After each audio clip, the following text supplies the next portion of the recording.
Hi everyone, how are we doing? How's everybody doing tonight? Welcome on in. Oop. Hope everybody's having a good week so far. welcome. Hello. What did you guys all get up to today? I felt like sitting in the rain today. In the rain by the fire. Today's been kind of a slow day for me. Not because I wanted it to be, but it ended up kind of having to be. Welcome in. Who was first today? Oh wait, Ray's got first, didn't he?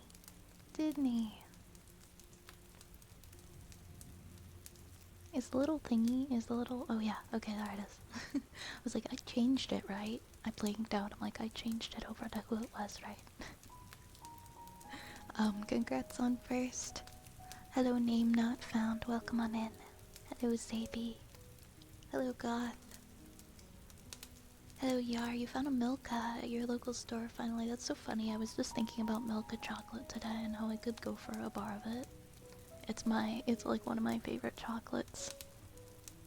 I'm glad you found it. I remember when I first found it in Canada, I was so excited. It's so creamy and rich, and there's so many different flavors of it too. Like there's some pretty interesting Milka bars out there. Hi, Mimir. The fish cooldown time is 1 minute. 1 minute. Hi, Lerp. How you doing? Gotta do a movie night soon. Yeah. I'm sorry, I know we haven't really done a movie night in a while. I think we're due for a movie night. What do we want to watch?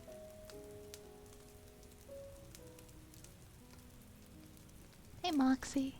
How goes it? Like the Romanian sour cherry cream Milka. I don't think I've tried that one. I didn't even know that one existed.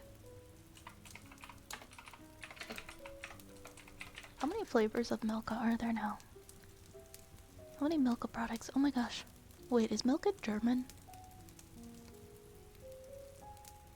Well, I just popped it up. Like, I just typed it in, and the first thing that comes up is like the taste of Germany.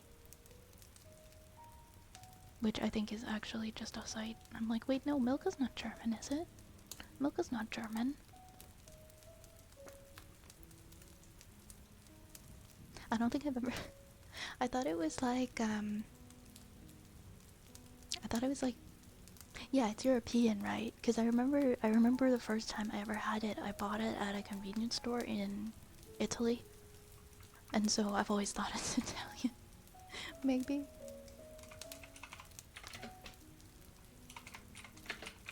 I don't know how many flavors there are. From sources across the web. Caramel, Oreo, I've seen the Oreo one. White chocolate, bubbly alpine milk, raspberry cream, Chips Ahoy. Oh yeah, they have like Milka and the, how do you say that? Is like dime chocolate, the Finnish chocolate. The chocolate that they always have in IKEA.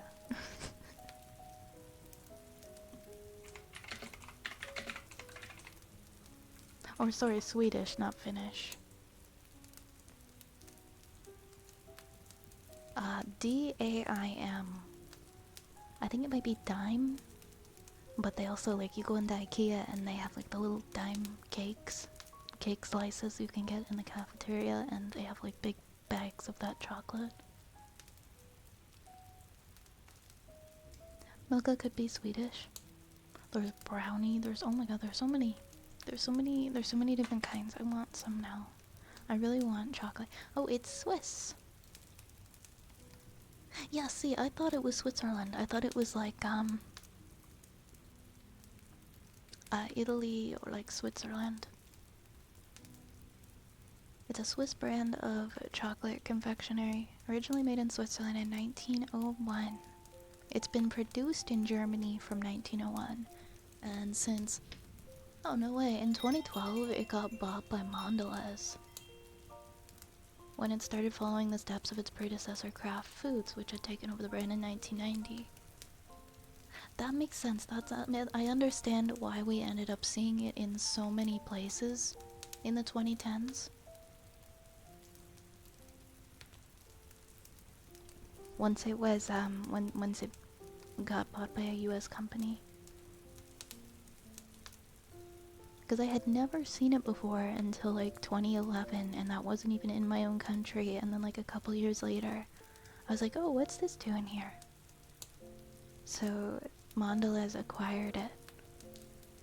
That's so weird to me. It doesn't feel like it should be owned by oh wait, no, I misunderstood. I misunderstood. For some reason I thought it was like affiliated with Hershey now.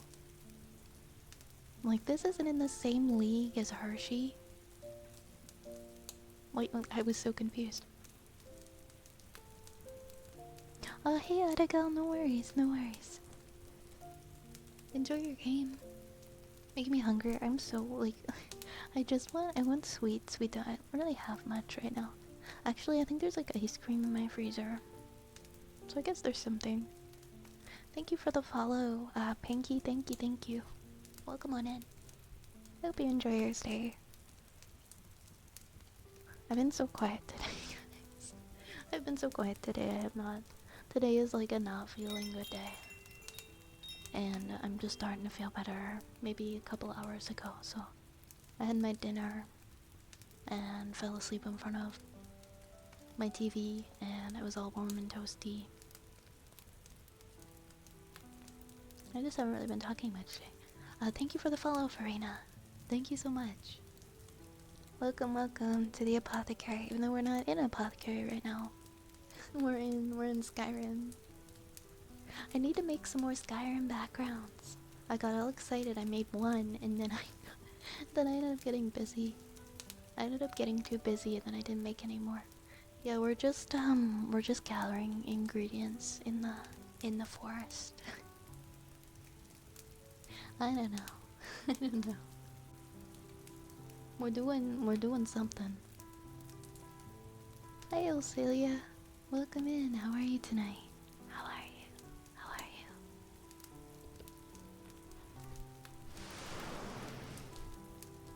I'm sorry I wasn't able to stream last night. I was stuck trying to do quizzes that were due. And I did not do good on my chemistry, so I've been taking some time to try and like study the last unit to maybe figure out why I'm doing so bad with it. Organic chemistry is hard. Hello, Broken NPC. Hello, Broken NPC. Welcome in. Welcome, how are you?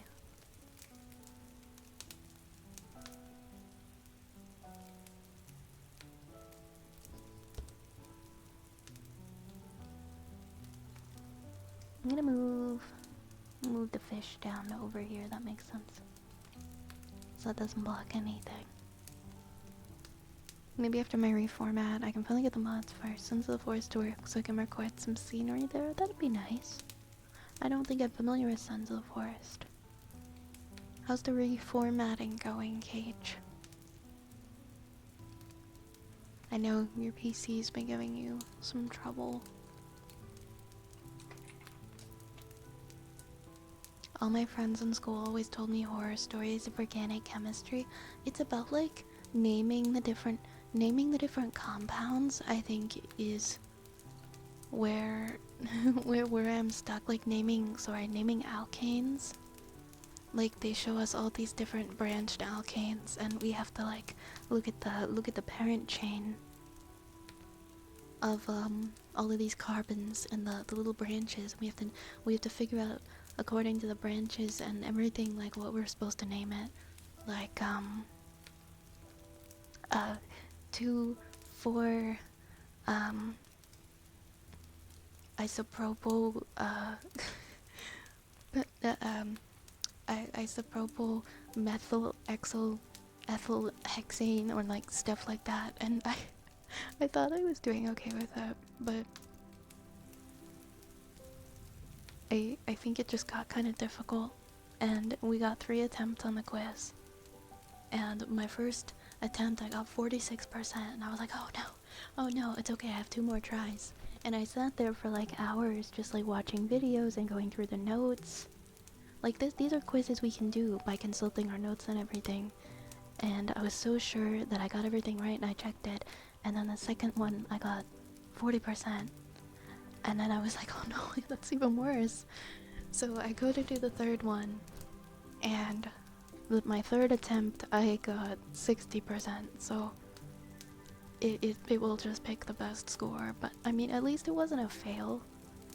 At least it wasn't a fail, and I managed to get a passing grade. But I need to get better grades than that. Thankfully, it was just like our first little quiz, and it's not gonna like the fact that I didn't get a good mark on that one little quiz. It's not the end of the world. It's not gonna be worth that much of my final grade, but I need to get it together. It was tough. Hi Flash. That's really sweet of you. Welcome in. Making my head spin. It's like I thought it was I was okay with it at the beginning. I don't know what happened, but apparently I don't know how to draw 2-methyl 3-ethyl heptane.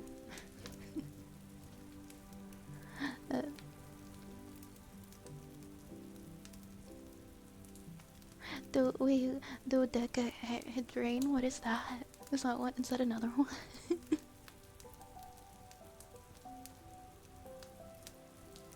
No one enjoys Ergo except for those people, and then they have solid.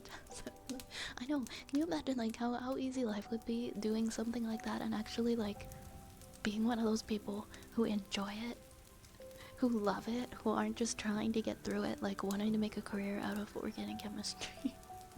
See, I want to love it. I want to really enjoy what I'm doing, but so far I'm not enjoying organic chemistry. But maybe if I just practice and I go through the worksheets and before I get too far behind and I catch up, maybe my opinion will change. I assume the final grade gets curved still too. Well, when we do like the quizzes and stuff, they only count like the best grade out of the 3 if you try 3 times. At least for this. At least for these classes.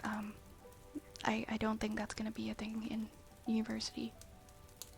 But I'm just trying to get as best good of grades as I can in these programs because they're what I'm going into university with. I remember having an exam in my semiconductor physics class where the class average was a 40. Oh no. I guess it makes you feel less alone when you realize everybody else is like not a clue what the heck's going on either. It kind of makes you wonder, is that like a reflection on the teacher when nobody's understanding it? When the majority aren't understanding it, or like the method that they're using?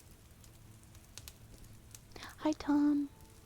Yeah, it has been a while. How are you, Tom? How are you, Tom? Welcome back. I'm doing alright. I'm getting by. How are you? Hi, Lurkade. Hi, Lurkade. Welcome. Welcome. How are you doing tonight?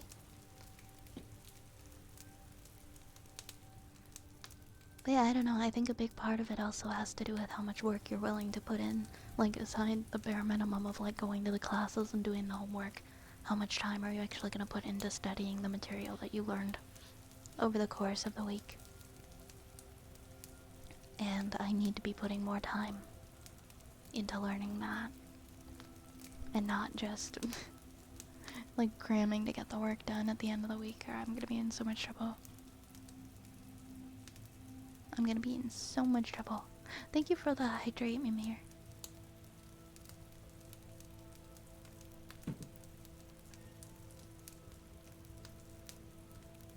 Lots of stuff going on, but we keep moving. But now I'm ready to have my ears blessed. I hear you. Lots of stuff going on, but we keep moving. How did my test go? Not my finest moment. Not my finest moment. The highest I managed to score on my organic chemistry quiz was 60, and so now I have to I have to do a lot of studying and listening to my lectures before I enter the next chapter. But I did good on my biology at least, and I feel good about my math. Wednesday is just a tough one for me because I end up having to submit like 3 things at once because I procrastinate. And then there's just a ton of stuff. Everything pretty much for the week is due on like Tuesday and Wednesday, and so I'm just doing it all at once. Okay, I am going to turn on the redeems if I can. If it will let me. I don't know where it is on my stream deck. Okay, there we go. Unpause. There's a class at MIT where the professor is famous for having a fixed pool of points available in the semester where theoretically everyone can pass and it's all team project work. The end result is that people are encouraged to backstab their teammates to try and get the lion's share of points from any given project. Since he's trying to show surviving professional academia, I always thought about that when I felt miserable about a class that at least it wasn't his. Oh my god, that sounds like a nightmare, Dorian. And it's all team project work. I hate working in groups. In my my English course that I'm taking, the teacher was nice enough to ask us on Monday. She's like, "So, how do you guys feel about group work, or do you like to work independently?" And everyone just like gave her like this deadpan stare, like, we don't like group work. Let us do our work. Let us just do our work independently. None of that bullshit, please. I don't want to be the only one at my last term. I was like one of the only people that actually did the assignment. I had to like lead the whole assignment. And then of course everybody got to share in the grade. But whatever.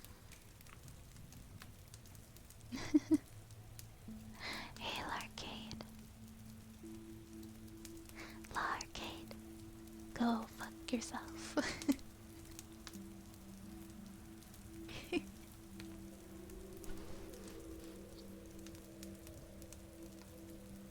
Hi Frank.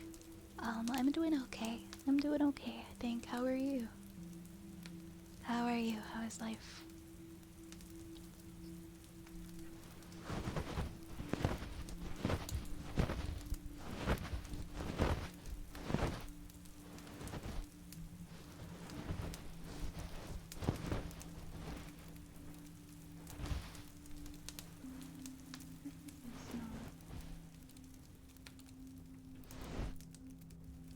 Some projects? Nice, nice.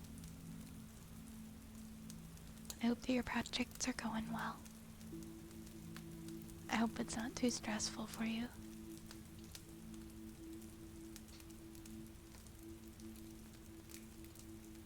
I have so many tabs open right now, I'm just trying to get them. I'm just trying to get them all organized. Don't know how I ended up with so many tabs open within like a half hour of opening up my computer, but I guess that's just where we're at. I guess that's just where we're at. Alright, let's see. Ooh, we got a humming redeem. What should we... What should we hum today?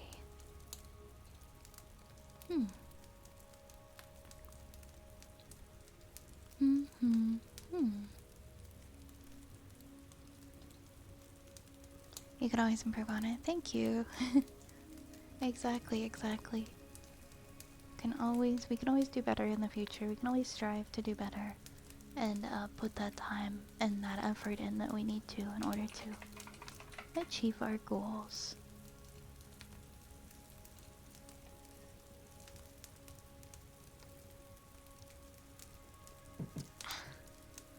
I'm just hydrating.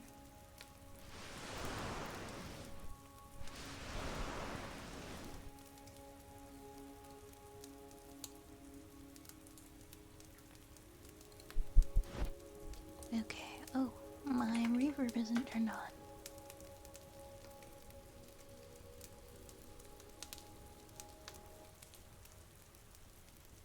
I love the sound of the rain falling, it's so nice.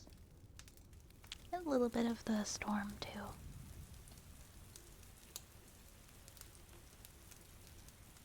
Let's see, do we have... Oh, we do.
Hey Riggs, how are you?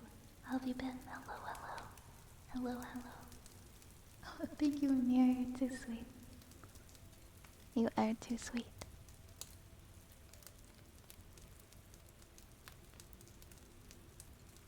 I love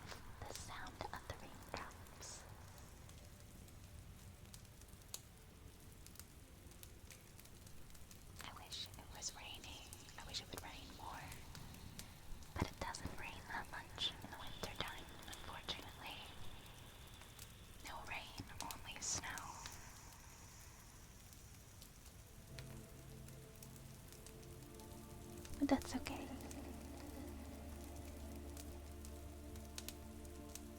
Okay, we have singing bowl and tuning forks next in the queue. So I'll do those.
Next up we have tuning forks. Oh my gosh, hi PJM. Hi PJM, how you doing?